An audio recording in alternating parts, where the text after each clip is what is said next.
Hello and welcome to Art of the Coin. We would like to welcome you to our show today. What is your good name, sir? What? My name is Code Red, like the Mountain Dew. Code Red. Well, welcome, Code Red. I'm glad to have you on the panel. Code Red will be a regular guest on our show. My name is Austin. Austin, actually. I was going to go by my code name, but I've traded it in for my regular proper name. There's nothing else I can do now. Anyhow, welcome to the channel. We would like to have you here this evening. We are going to discuss the state of affairs with regards to crypto and cryptocurrency. Okay, that's not my real voice, but anyway, thank you guys. Hope you guys kick some ass and are having fun with all this crypto stuff. We're coming here tonight because we got some really pressing information that no one's really talking about. And that's the fact that, what's our topic tonight, brother? Our topic for tonight on the first episode of Art of the Coin is cryptocurrency the millennial economy? So that is the topic for tonight. So when we were thinking about this, we just kind of both sat back and were like, what the heck is happening in the economy? Like, of course, everyone's crypto nuts, and like even your grandma's finding a Bitcoin somewhere in her purse. But whatever the case is, like, we don't even know what millennials are supposed to do in the world. Like, they've been like kind of judged and like kind of cast aside as like, oh, they're just doing like some like random tech startups, and they're just doing some this and that, and they're just lazy, and they just don't want to work a real job, whatever. Some of which is true, some of it isn't, but I think it's retarded, and it's almost borderline racist. If you're gonna like cast a group of people together just by ages, that's like ageism. It's like a weird thing. So, I'm not promoting the term millennial because I think it's ridiculous, and every generation has their strife and their economic problems and their this and their that. So we're just like adapting to the situation, and we just happen to grow up in a time when the freaking internet was prevalent.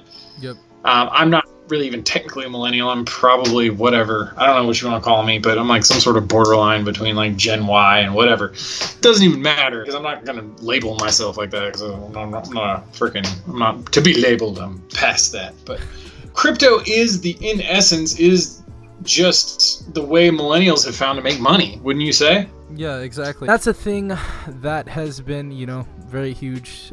Obviously, anyone who's watching this video right now or listening to the podcast, that's what everyone's talking about. And they did a survey, I think, a while back, and, especially we're talking about millennials right now.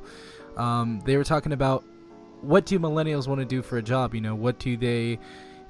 as you were saying, the brick and mortar shop, it's really hard to just make something out of nothing now, Either that or you get a government job. And I think what it said on the survey was, most people ended up saying they wanted to do something with purpose, something like this can bring purpose to their life. Obviously you're having your ICO, right? If you want to go ahead and shout that out. Yeah. I'm doing an ICO for almbank.io. And so basically I invented my own form of self-funding charity that's based upon a labor-backed cryptocurrency.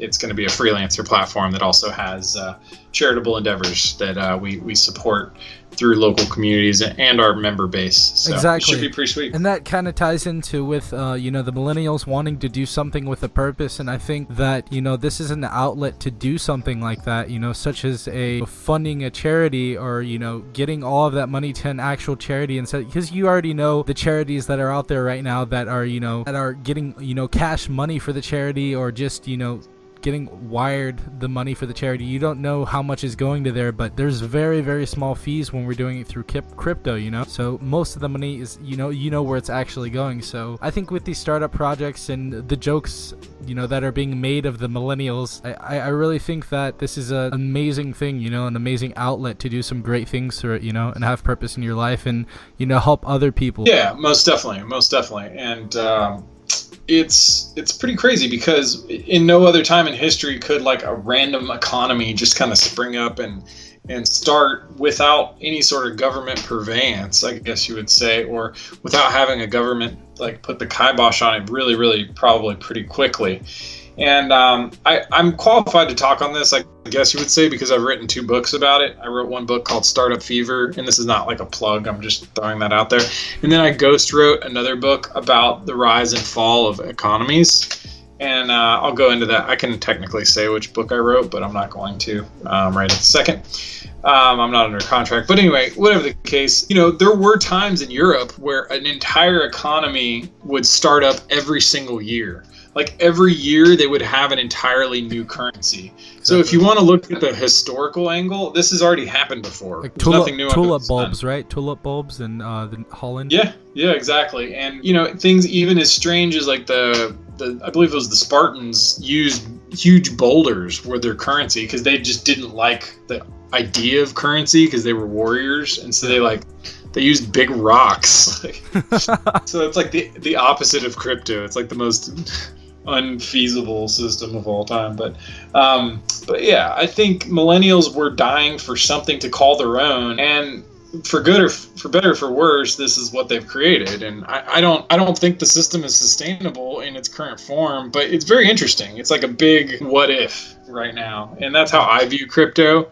And I've always viewed it that way since the beginning. I'm not like crypto is going to be here in 10 years. It's the wave of the future. I really don't think that way. But at the same time, I think it's a really creative first start into something different. I mean, I hope it is the way of the future, because I don't really want, obviously the government that we're in right now, I don't know what kind of country you guys are in, but I mean, ours is relatively good compared to other, obviously third world countries and stuff like that. But I honestly want it to go that way because I really don't want, the government having that much power over, our say over what we do. I really do like, having that own little, like, I guess you could say like a bartering system. So, where do you see crypto going in 5 years? Like, what do you see? Do you think it's going to be institutionalized and like everyone's just going to adopt it, and it's going to be the blockchain is going to be the new like thing? Walmart, there's going to be Walmart coin. I mean, what do you? Honestly, what I think is going to happen is yes,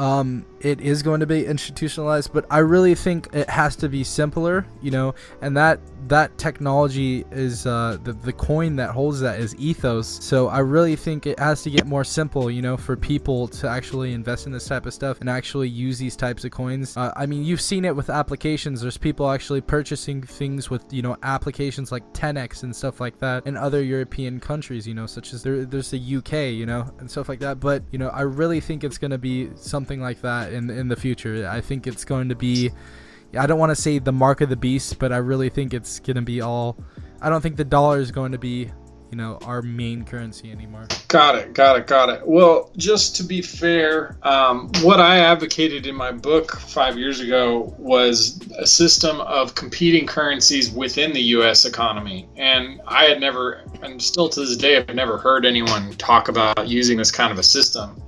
But I think the problem really becomes when the Fed gets too powerful. That's when, like, they just overtax everything or blah, blah, blah, whatever, pick your argument there.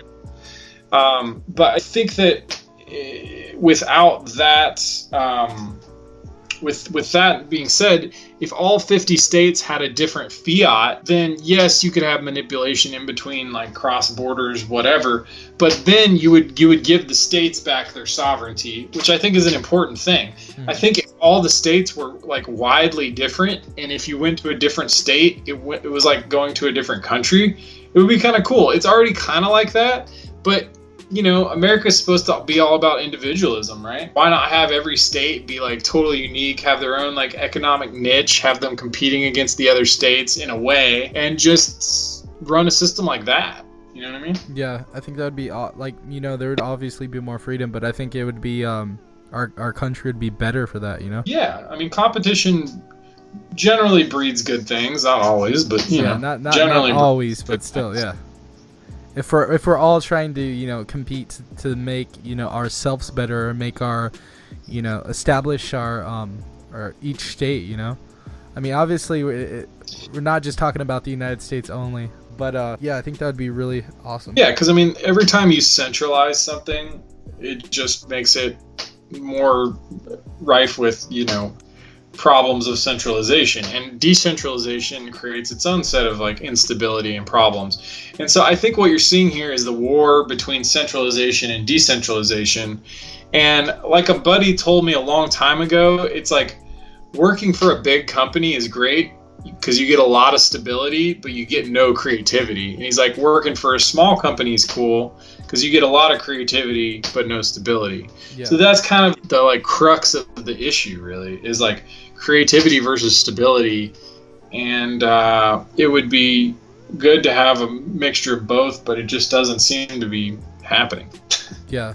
Well, I don't want to get too off like into too crazy of land for our first episode, but I just want to give people like kind of like a little heads up on what we're trying to do. Future channel stuff will consist of definitely a lot of different coin info, but also just like a general state of affairs and how the cultural breakdown of the new wave of stuff is happening. You know, the new wave of tech and whatnot. So yeah. Well, cool. I just want to say hey to everyone, give a big shout out. Thanks for following, like, share, subscribe, and we'll talk to y'all. Talk to you later. Peace out, guys.